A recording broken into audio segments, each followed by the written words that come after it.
Hey guys, welcome to Motoroids. My name is Amit and this is the Yezdi Adventure, and now we are going to do a very detailed road test of this motorcycle. We did a walk around earlier, but today I have ridden this motorcycle off the road on it, and if you want to understand the performance of this motorcycle both in isolation and vis-a-vis the Himalayan, this is the channel where you want to be.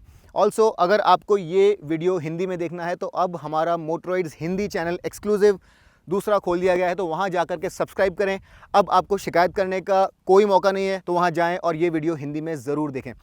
So let's get started with the numbers first, and this engine is basically drawn from the Jawa Perak, the Jawa series of motorcycle. This is a 334cc liquid cooled unit, and it produces a peak power of 30.2 PS at 8000 RPM, and the peak torque of 29.9 Newton meters is produced at 6500 RPM. Now you have to understand that these numbers are higher in terms of power when you compare with the Himalayan, and this produces 6 PS more power, but the torque is lesser by 2 Newton meters. But the more important fact here is that this is a relatively peaky engine. This is a liquid cooled engine. This is not an air cooled unit. Also, the Himalayan is a bigger unit. There you have 411cc, so the torque there is not just more, but it's produced lower down the rev range.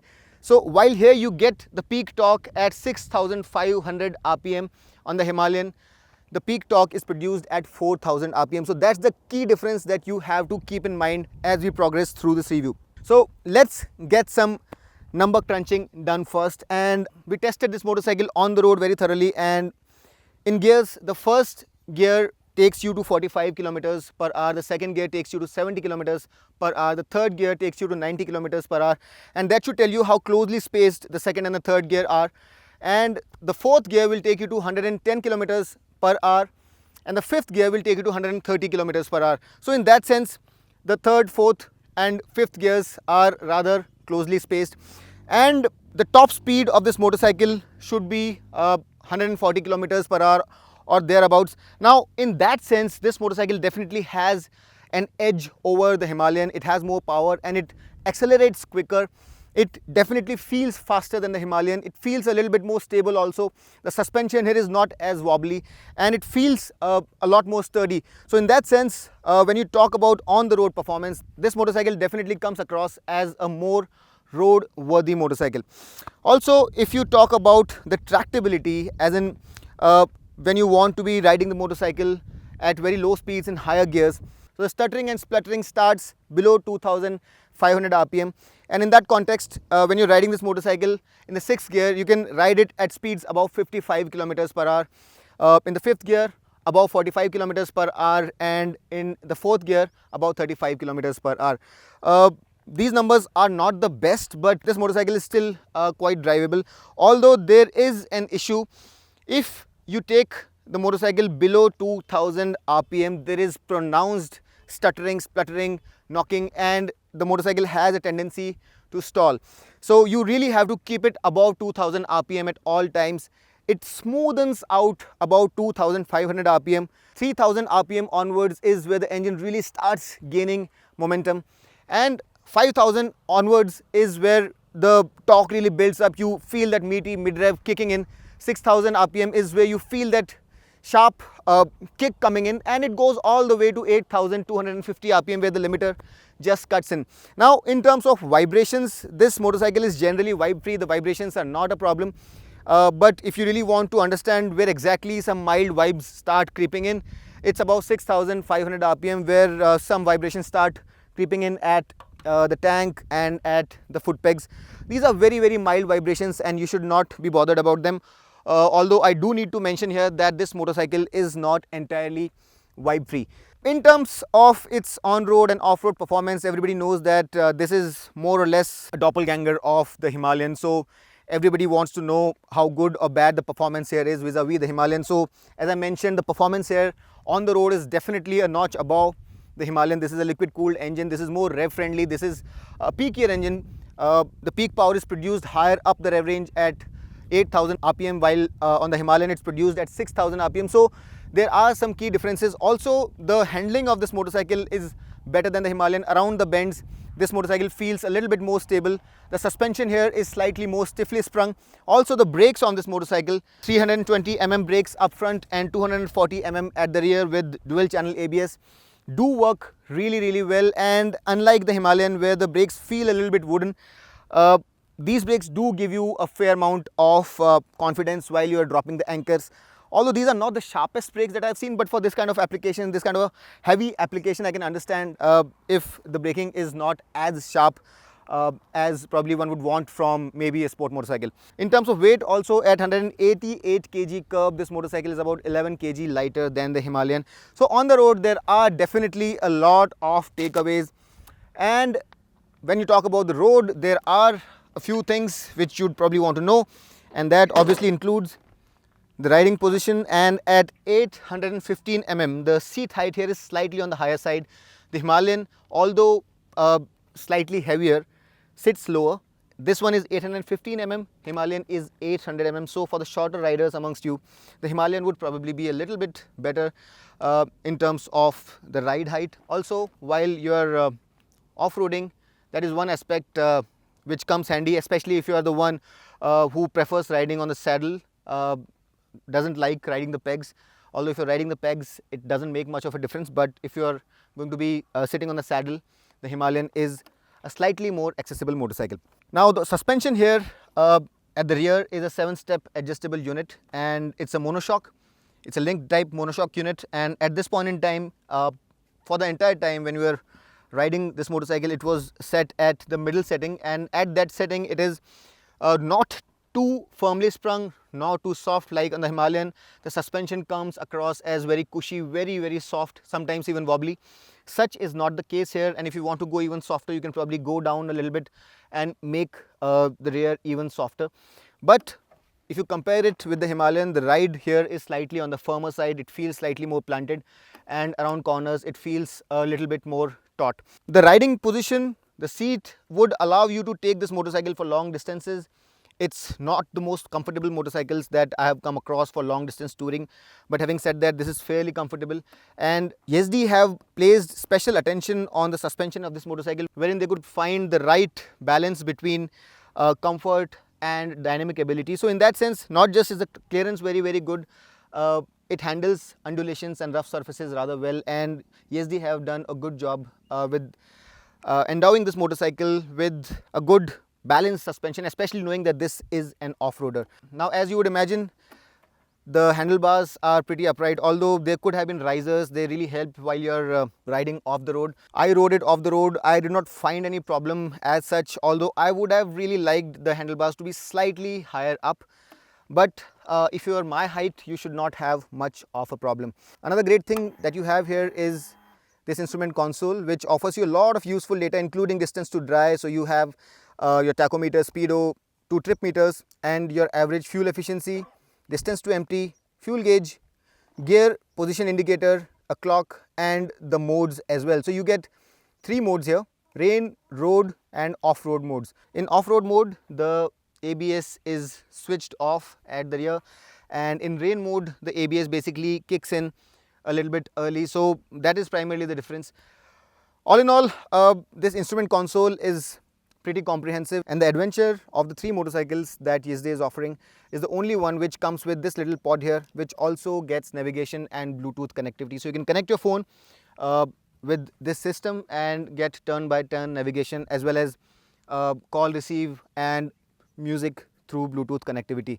Also, this screen here can be tilted by 15 degrees, and you have these little knobs here to change the orientation. Although I really believe that this is not of much use, and it works exactly the same way whether you are riding or whether you are seated on the motorcycle. So that's not much of a difference. Now this motorcycle also comes with this USB socket as standard. I have told you a lot about this motorcycle in my previous walk around as well, but I'll quickly go through all of that. But before that, I'm pretty sure that you'd want to know how this motorcycle sounds, and let's get it fired and listen to the exhaust note.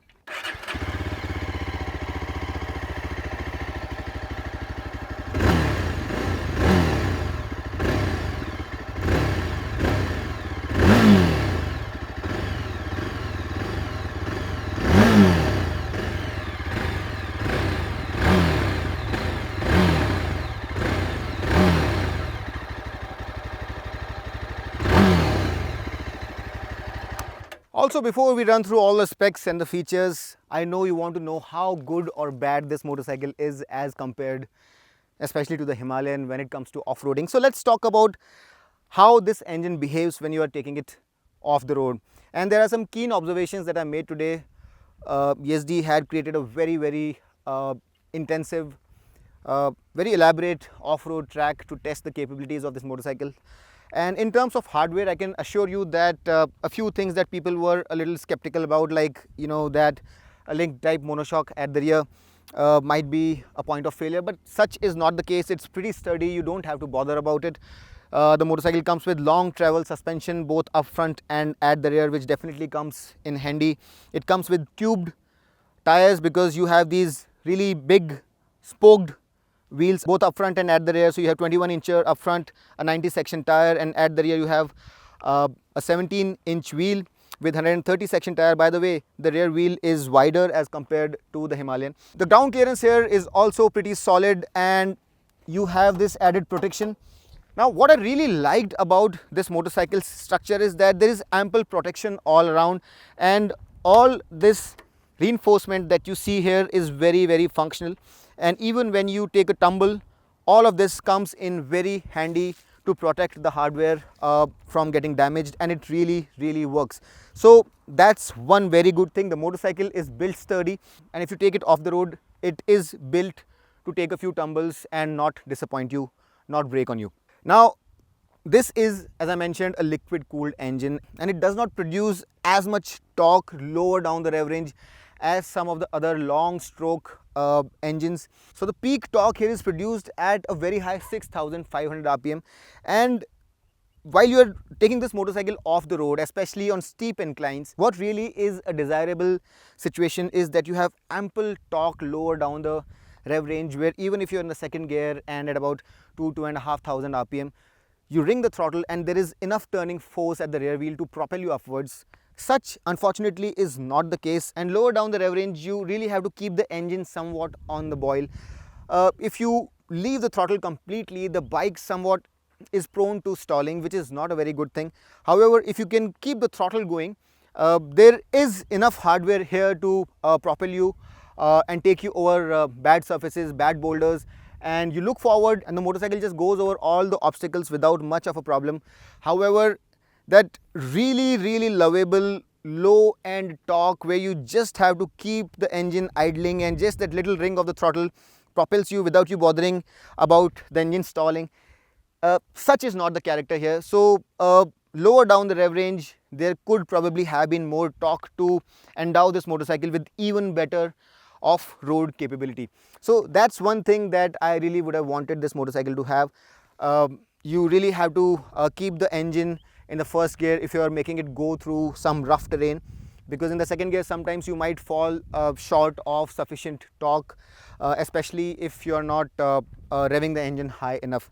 So purely from an off-road perspective, if I have to compare the Himalayan with this motorcycle, I really think that the Himalayan comes tops, and the Himalayan's low end torque really comes into play while going over bad roads. It makes it a better off-roader. The other thing is that while you're trying to take this motorcycle over ramps, give it some airtime, again because of the higher amount of torque available lower down the rev range, that propelling nature comes into play much earlier, and it's easier to get airtime on the Himalayan versus this motorcycle. So to get this motorcycle airborne is a little bit more difficult as compared to the Himalayan. So that's the comparison of the two motorcycles. On and off the road, the Himalayan, I believe, is a better off-roader, while this motorcycle is definitely better on the road. So that was about the performance of this motorcycle, and now let's quickly go through all the features. It comes with a slip and assist clutch. It comes with a dual channel ABS. As you can see, it looks quite nice, looks big, can be a very capable tourer. It has an LED headlamp, comes with this fly screen which is standard. This grille though is an accessory, and it comes with 3 riding modes. I've shown you the instrument console. All the switches are here to control the instrument console. Engine kill switch is here. There is a hazard light button. The horn sounds like so. The electric starter button is here. The starts are somewhat rough sometimes, and it doesn't come to life just with a gentle dab of the button. So in that sense, it's not the smoothest of the starters. So that's something that you probably want to notice. The gear shifts are not the smoothest I've seen, but they are acceptable. They are reasonably good, nothing to complain about there. This is also a motorcycle which comes with 6 gears, unlike the Himalayan which comes only with 5. So that again hands this motorcycle another advantage. And of course it comes with a lot of other accessories, but before that, let's talk about the pillion riding comfort as well. And this motorcycle, although the pillion seat is slightly high, once you are seated, this motorcycle can be used to travel medium distances on the pillion seat. You also have this stay where you can put a top box, although if you want to put panniers, there is a separate frame which is available, and along with that frame you get the factory fitted panniers which are an accessory. You get this upswept exhaust which comes in handy while you're going through water crossings and prevents the water from getting into the exhaust. And like all off-roaders should always have, this motorcycle also has these teeth, and these rubber pegs can be removed so that you can ride the pegs easily. The hardware, as I mentioned, is very sturdily built, and I don't really think that the sturdiness would be a problem. Another great thing is that the mirrors are pretty wide and you get to see what's coming from behind very clearly. So that again makes it a very friendly tourer. So it's a well equipped motorcycle. It comes with, you know, a lot of goodies: dual channel ABS, navigation, Bluetooth, slip and assist clutch, a lot of things which make it a very competent, very complete kind of a package. So there is nothing really to complain about, although if I really have to nitpick, that lack of torque lower down the rev range, the fact that this is a liquid cooled motorcycle, not a long stroke air cooled motor, doesn't make it as competent an engine for off-roading as the Himalayan. That would be one. I also believe that the power output, the way the engine behaves below 2000 RPM, could probably have been a little bit more friendly. It has a tendency to stall, which probably should have been taken care of. The fuel tank here is 15.5 liters, and with a fuel efficiency of about 35 kmpl, this should give you a range of upwards of 500 kilometers, which is pretty good for a tourer. So all in all, it's a very capable motorcycle, and in practice it came across as a very sturdily built motorcycle, something that you can really appreciate. The hardcore off-roading capabilities here are not as evolved as the Himalayan. However, it is a very capable off-roader. It can tackle a terrain which is challenging very easily. The hardware is there, just the engine character is not the best suited, but if you're a good, able, seasoned rider, you can take this motorcycle off the road and enjoy yourself. Also, if you want to explore territories which are yet uncharted, this motorcycle has the hardware. The tires here are pretty grippy off the road, no complaints on that part. Although on the road, when you leaned over, of course, them being knobbies, there is something to be desired, especially when the grip is not available aplenty. So don't expect these tires to be as good as sport tires, but they do their job, and you have to be a little bit careful while the motorcycle is leaned over. This again is not a sport motorcycle. This is essentially an off-roader, so you have to treat it that way. But all in all, it's a great package, a competent product which is better than the Himalayan on the road, and tries to match the Himalayan off the road as well, and does a great job of it. In terms of pricing, the Adventure retails for 2.1 to 2.18 lakh rupees, as against the Himalayan, which retails for 2.14 to 2.22 lakh rupees. So there is some advantage there, although it's not much. In terms of colors, you get 3 options: Slick Silver, Mambo Black and Ranger Camo. The warranty that you get here is 2 years or 24,000 kilometers. So that's that, guys. The Yezdi Adventure for you. I really hope that I was able to answer all your questions about this beautiful machine. If you still have any questions, put them down in the comment section. And if you liked our detailed understanding of this motorcycle, if it was useful to you, if it helped you, do not forget to subscribe, tell your friends about us, like the video. And until next time, this is Amit Changani signing off. Rev hard, rev free, and ride safe.